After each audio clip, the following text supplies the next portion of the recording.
Yeremia pasal 51. Hukuman Tuhan atas Babel. Beginilah firman Tuhan. Sesungguhnya aku menggerakkan terhadap Babel, terhadap penduduk negeri orang-orang Kasdim, suatu semangat pemusnah. Aku akan mengirim ke Babel penampi-penampi yang akan menampinya, dan yang akan menyapu bersih negerinya, sebab mereka mengepungnya dari segala pihak pada hari malapetaka. Hendaklah si pemanah membidikkan panahnya kepada orang yang membidik, dan kepada orang yang berbaju sirah. Janganlah merasa sayang akan teruna-terunanya, tumpaslah segala tentaranya. Orang-orang yang terbunuh akan rebah di negeri orang-orang Kasdim, dan orang-orang yang luka parah di jalan-jalannya. Sungguh, Israel dan Yehuda tidak ditinggalkan sebagai janda oleh Allahnya, oleh Tuhan semesta alam, sebab negeri orang Kasdim penuh dengan kesalahan terhadap Yang Maha Kudus Allah Israel. Larilah dari tengah-tengah Babel, hendaklah setiap orang menyelamatkan nyawanya, supaya kamu jangan tertumpas karena kesalahannya. Sebab inilah waktu pembalasan bagi Tuhan, Ia membayar ganjaran kepadanya. Babel tadinya seperti piala emas di tangan Tuhan, yang memabukkan seluruh bumi. Bangsa-bangsa minum dari anggurnya, itulah sebabnya bangsa-bangsa menjadi gila. Tiba-tiba Babel jatuh dan pecah, ratapilah dia. Ambillah balsam untuk lukanya, mungkin ia menjadi sembuh. Kami tadinya mau menyembuhkan Babel, tetapi ia tidak dapat disembuhkan, tinggalkanlah dia. Marilah kita pulang masing-masing ke negerinya. Sungguh, penghukumannya sudah sampai ke langit, sudah menjangkau awan-awan. Tuhan telah membuat segala kebenaran kita menjadi nyata. Marilah kita ceritakan di Sion perbuatan Tuhan, Allah kita. Lancipkanlah anak-anak panah, siapkanlah perisai-perisai. Tuhan telah membangkitkan semangat raja-raja Media, sebab rencananya terhadap Babel ialah untuk memusnahkannya. Itulah pembalasan Tuhan, pembalasan karena bait sucinya. Angkatlah panji-panji terhadap tembok-tembok Babel, perkuatlah penjagaan, tempatkanlah orang-orang jaga, persiapkanlah penghadangan, sebab Tuhan telah merencanakan dan melaksanakan juga apa yang diancamkannya terhadap penduduk Babel. Hai engkau yang tinggal di tepi sungai besar, yang mempunyai kekayaan besar, akhir hidupmu sudah datang, batas hidupmu sudah sampai. Tuhan semesta alam telah bersumpah demi dirinya sendiri. Sungguh pun engkau penuh dengan manusia-manusia seperti belalang, tetapi orang akan mengangkat pekik pertempuran terhadapmu. Tuhanlah yang menjadikan bumi dengan kekuatannya, yang menegakkan dunia dengan kebijaksanaannya, dan yang membentangkan langit dengan akal budinya. Apabila ia memperdengarkan suaranya, menderulah bunyi air di langit. Ia menaikkan kabut awan dari ujung bumi. Ia membuat kilat serta dengan hujan, dan mengeluarkan angin dari perbendaharaannya. Setiap manusia ternyata bodoh, tidak berpengetahuan, dan setiap pandai emas akan menjadi malu karena patung buatannya. Sebab patung tuangannya itu adalah tipu, tidak ada nyawa di dalamnya. Semuanya adalah kesia-siaan, pekerjaan yang menjadi buah ejekan, dan yang akan binasa pada waktu dihukum. Tidaklah begitu dia yang menjadi bagian Yakub, sebab dialah yang membentuk segala-galanya, dan Israel adalah suku miliknya, namanya ialah Tuhan semesta alam. Engkau tadinya adalah palu godam bagiku, senjata perang. Dengan engkau aku menghancurkan bangsa-bangsa, dengan engkau aku memusnahkan kerajaan-kerajaan, dengan engkau aku menghancurkan kuda dan pengendaranya. Dengan engkau aku menghancurkan kereta dan penunggangnya. Dengan engkau aku menghancurkan orang laki-laki dan perempuan. Dengan engkau aku menghancurkan orang tua dan muda. Dengan engkau aku menghancurkan teruna dan darah. Dengan engkau aku menghancurkan gembala dan kawanan dombanya. Dengan engkau aku menghancurkan petani dan lembu pembajaknya. Dengan engkau aku menghancurkan bupati-bupati dan pembesar-pembesar. Namun aku akan membalaskan kepada Babel dan kepada segenap penduduk negeri orang Kasdim segala kejahatan yang telah mereka lakukan terhadap Sion di depan matamu sendiri.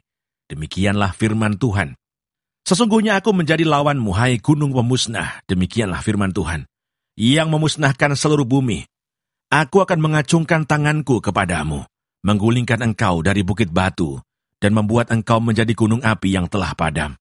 Orang tidak akan mengambil batu penjuru atau batu dasar daripadamu, tetapi engkau akan menjadi tempat tandus yang kekal. Demikianlah firman Tuhan.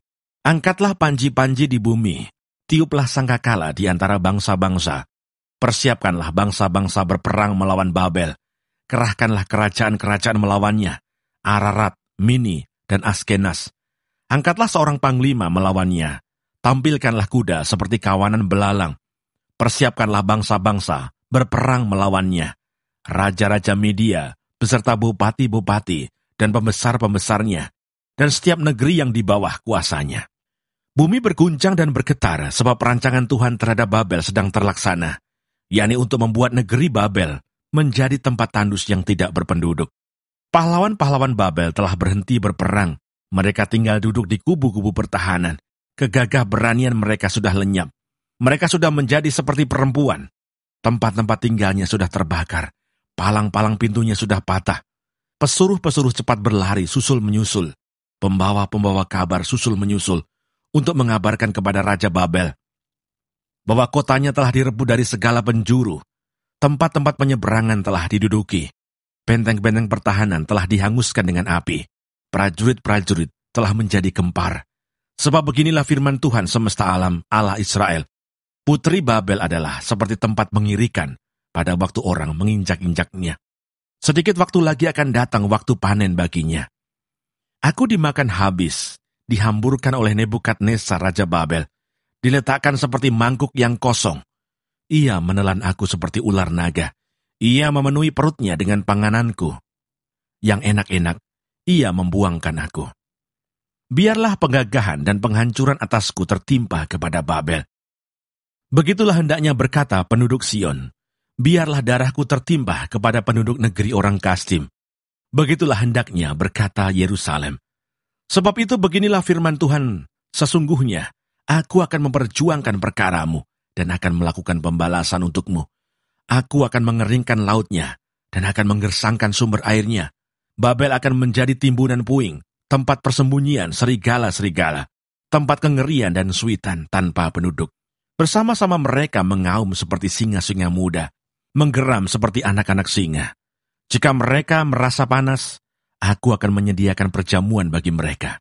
Akan membuat mereka mabuk, supaya mereka menjadi pusing dan jatuh tertidur untuk selama-lamanya. Tidak akan bangun-bangun lagi. Demikianlah firman Tuhan. Aku akan merebahkan mereka untuk dibantai seperti anak-anak kambing, seperti domba-domba jantan dan kambing-kambing jantan. Betapa sesak direbut, dan negeri pujian seluruh bumi diduduki. Betapa Babel menjadi kengerian di antara bangsa-bangsa. Laut telah naik meliputi Babel. Gelombang-gelombangnya yang menderu telah melingkupinya. Kota-kotanya sudah menjadi tempat tandus, menjadi negeri yang kering dan padang belantara. Negeri yang tidak didiami oleh seorang pun, dan yang tidak dilewati oleh seorang manusia pun. Aku akan menghukum dewa Bel di Babel, dan akan mengeluarkan dari mulutnya apa yang ditelannya. Bangsa-bangsa tidak akan datang lagi mengalir kepadanya. Tembok Babel pun sudah runtuh.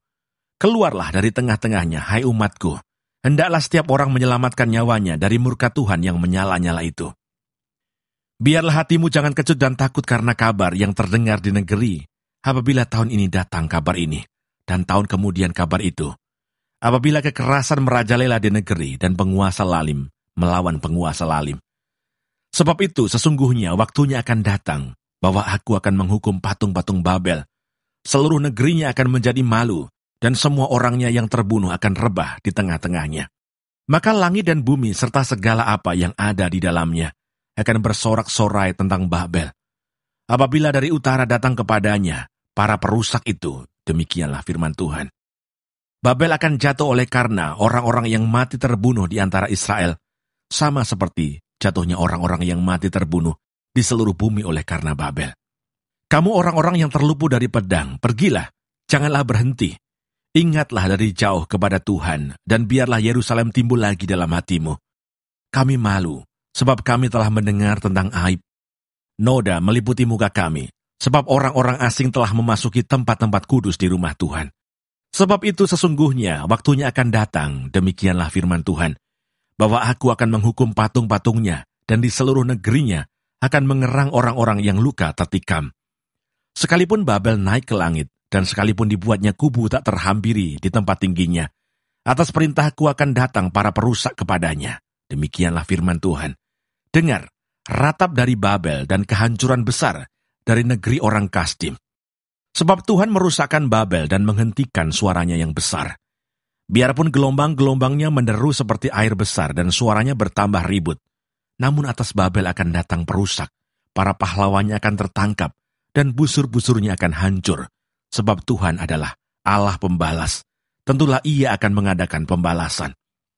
Aku akan membuat mabuk para pemukanya, orang-orang bijaksananya, para bupatinya, para pembesarnya, dan para pahlawannya, sehingga mereka jatuh tertidur untuk selama-lamanya, tidak akan bangun-bangun lagi. Demikianlah firman Sang Raja yang Tuhan semesta alam namanya. Beginilah firman Tuhan semesta alam, tembok-tembok tebal Babel akan disamaratakan, dan pintu-pintu gerbangnya yang tinggi akan dibakar dengan api, sehingga bangsa-bangsa bersusah-susah untuk yang sia-sia, dan suku-suku bangsa berlelah untuk api saja. Pesan yang diberikan Nabi Yeremia kepada Seraya bin Neria bin Mahseiah, ketika Seraya pergi bersama-sama Sedekia Raja Yehuda ke Babel pada tahun yang keempat dari pemerintahannya. Seraya waktu itu adalah kepala perlengkapan. Yeremia telah menuliskan dalam sebuah kitab segenap malapetaka yang akan menimpa Babel, yakni segala perkataan yang tertulis di sini mengenai Babel. Kata Yeremia kepada Seraya, "Jika engkau tiba di Babel, maka ikhtiarkanlah supaya engkau dapat membacakan segala perkataan ini, dan katakanlah, Tuhan, engkau telah berfirman tentang kota ini, bahwa engkau akan melenyapkannya, sehingga tidak ada lagi yang diam di dalamnya, baik manusia maupun hewan, dan sehingga kota ini akan menjadi tempat tandus untuk selama-lamanya. Apabila engkau selesai membacakan kitab ini, maka ikatlah sebuah batu kepadanya, lalu lemparkanlah ia ke tengah-tengah sungai Efrat sambil berkata, beginilah Babel akan tenggelam dan tidak akan timbul-timbul lagi, oleh karena malapetaka yang kudatangkan atasnya." Sampai disinilah perkataan-perkataan Yeremia. Yeremia pasal 52. Zedekia Raja Yehuda, runtuhnya kerajaan Yehuda. Zedekia berumur 21 tahun pada waktu ia menjadi raja, dan 11 tahun lamanya ia memerintah di Yerusalem. Nama ibunya ialah Hamutal binti Yeremia dari Libna. Ia melakukan apa yang jahat di mata Tuhan, tepat seperti yang telah dilakukan Yoyakim. Sebab oleh karena murka Tuhanlah, hal itu terjadi terhadap Yerusalem dan Yehuda, yakni bahwa ia sampai membuang mereka dari hadapannya. Zedekia memberontak terhadap Raja Babel, maka pada tahun ke-9 dari pemerintahannya, dalam bulan yang ke-10, pada tanggal 10 bulan itu, datanglah Nebukadnezar Raja Babel dengan segala tentaranya menyerang Yerusalem. Berkemahlah mereka mengebungnya, dan didirikan merekalah tembok pengepungan sekelilingnya. Demikianlah kota itu terkepung sampai tahun yang ke-11 pemerintahan Raja Zedekia. Pada tanggal 9 bulan yang keempat, ketika kelaparan sudah merajalela di kota itu, dan tidak ada lagi makanan pada rakyat negeri itu, maka dibelah oranglah tembok kota itu. Melihat hal itu, maka melarikan dirilah raja dengan semua tentara meninggalkan kota itu pada waktu malam melalui pintu gerbang antara kedua tembok yang ada di dekat taman raja. Sekalipun orang Kasdim mengepung kota itu sekeliling, mereka lari menuju ke Araba Yordan. Tetapi tentara Kasdim itu mengejar raja dari belakang dan mencapai Zedekia di dataran Yeriko. Segala tentaranya telah berserak-serak meninggalkan dia. Mereka menangkap raja dan membawa dia ke Ribla di tanah Hamat kepada Raja Babel yang menjatuhkan hukuman atas dia. Raja Babel menyuruh menyembelih anak-anak Zedekia di depan matanya. Juga semua pemuka Yehuda disembelihnya di Ribla. Kemudian mata Zedekia dibutakannya, lalu ia dibelenggu dengan rantai tembaga. Kemudian Raja Babel membawa dia ke Babel dan menaruhnya dalam rumah hukuman sampai kepada hari matinya. Dalam bulan yang kelima pada tanggal 10 bulan itu, itulah tahun ke-19 pemerintahan Nebukadnezar Raja Babel. Datanglah Nebuzaradan, kepala pasukan pengawal, yang melayani Raja Babel ke Yerusalem. Ia membakar rumah Tuhan, rumah raja, dan segala rumah di Yerusalem. Segala rumah orang-orang besar dibakarnya dengan api. Segala tembok sekeliling kota Yerusalem dirobohkan oleh tentara Kasdim yang ada bersama-sama dengan kepala pasukan pengawal itu. Sebagian dari orang-orang yang paling lemah dan sisa-sisa rakyat yang masih tinggal di kota itu, dan pembelot-pembelot yang menyeberang ke pihak Raja Babel, dan sisa-sisa para pekerja tangan diangkut ke dalam pembuangan oleh Nebuzaradan, kepala pasukan pengawal itu. Hanya beberapa orang miskin dari negeri itu ditinggalkan oleh Nebuzaradan, kepala pasukan pengawal itu, untuk menjadi tukang-tukang kebun anggur dan peladang-peladang. Juga tiang-tiang tembaga yang ada di rumah Tuhan, dan kereta penopang dan laut tembaga yang ada di rumah Tuhan dipecahkan oleh orang Kasdim, dan seluruh tembaganya diangkut mereka ke Babel. Kuali-kuali, penyodok-penyodok, pisau-pisau, bokor-bokor penyiraman dan cawan-cawan, dan segala perkakas tembaga yang dipakai untuk menyelenggarakan kebaktian diambil mereka. Juga pasu-pasu, perbaraan-perbaraan, bokor-bokor penyiraman, kuali-kuali, kandil-kandil, cawan-cawan, dan piala-piala. Baik segala yang dari emas maupun segala yang dari perak, diambil oleh kepala pasukan pengawal itu. Adapun kedua tiang laut yang satu itu dan ke-12 lembu tembaga yang ada di bawah kereta penopang, yang dibuat oleh Raja Salomo untuk rumah Tuhan, tiada tertimbang tembaga segala perkakas ini. Adapun tiang-tiang itu, satu tiang 18 hasta tingginya, dan dapat dililit oleh tali yang 12 hasta panjangnya, tebalnya 4 jari dan geronggang dari dalam. Di atasnya ada ganja dari tembaga. Tinggi ganja yang satu itu 5 hasta, dan jala-jala dan buah-buah delima ada di atas ganja itu sekeliling, semuanya dari tembaga. Dan tiang yang kedua seperti itu juga. Mengenai buah delima, ada 96 buah delima yang merupakan gambar timbul. Seluruhnya, buah-buah delima itu ada 100 pada jala-jala itu berkeliling. Lalu kepala pasukan pengawal itu menangkap Seraya imam kepala, dan Sefanya imam tingkat 2, dan 3 orang penjaga pintu. Dari kota itu ditangkapnya seorang pegawai istana yang diangkat, mengepalai prajurit-prajurit, dan 7 orang pelayan pribadi raja yang terdapat di kota itu. Dan panitera panglima tentara yang mengerahkan rakyat negeri menjadi tentara, dan 60 orang dari rakyat negeri yang terdapat di tengah-tengah kota itu. Nebuzaradan, kepala pasukan pengawal, menangkap mereka dan membawa mereka kepada Raja Babel di Ribla. Lalu Raja Babel menyuruh membunuh mereka di Ribla, di tanah Hamat. Demikianlah orang Yehuda diangkut ke dalam pembuangan dari tanahnya. Inilah jumlah rakyat yang diangkut ke dalam pembuangan oleh Nebuzaradan dalam tahun ke-7, 3.023 orang Yehuda. Dalam tahun ke-18 zaman Nebukadnezar, 832 jiwa dari Yerusalem. Dalam tahun ke-23 zaman Nebukadnezar, diangkut ke dalam pembuangan oleh Nebuzaradan, kepala pasukan pengawal, 745 jiwa orang Yehuda. Seluruhnya berjumlah 4.600 jiwa. Yoyakin dikasihani. Kemudian dalam tahun ke-37 sesudah Yoyakin, Raja Yehuda dibuang, dalam bulan yang ke-12, pada tanggal 25 bulan itu, maka Ewil Merodak, Raja Babel, dalam tahun ia menjadi raja, menunjukkan belas kasihannya kepada Yoyakin, Raja Yehuda, dengan melepaskannya dari penjara. Ewil Merodak berbicara baik-baik dengan dia, dan memberikan kedudukan kepadanya lebih tinggi daripada kedudukan raja-raja yang bersama-sama dengan dia di Babel. Yoyakin boleh mengganti pakaian penjaranya dan boleh selalu makan roti di hadapan raja selama hidupnya. Dan tentang belanjanya, Raja Babel selalu memberikannya kepadanya, sekadar yang perlu tiap-tiap hari selama hidupnya sampai hari matinya.